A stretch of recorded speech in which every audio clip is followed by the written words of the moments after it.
Valle San Floriano, a Marostica, i volontari dei gruppi Amici del Verde e della Protezione Civile hanno recuperato le fontanazze, queste due storiche vasche d'acqua, simboli della civiltà rurale di questo territorio. La prima vasca, la più antica, serviva per abbeverare il bestiame, l'altra, un tempo, era utilizzata per lavare i panni.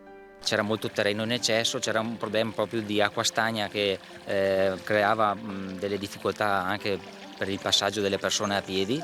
L'intervento è stato innanzitutto il ripristino del fondo, la pulizia delle vasche e abbiamo aggiunto dei tocchi un po' floreali per dare un po' di decoro alla zona.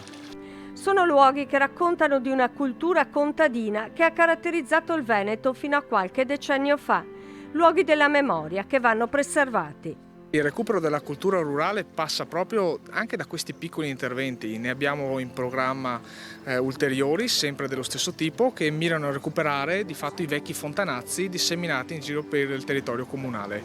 All'opera anche i volontari della Protezione Civile.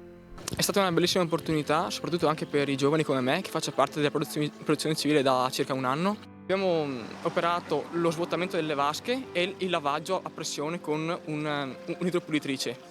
Successivamente abbiamo pulito il muro a secco e provveduto al rilascio delle acque nelle vasche ottimizzate.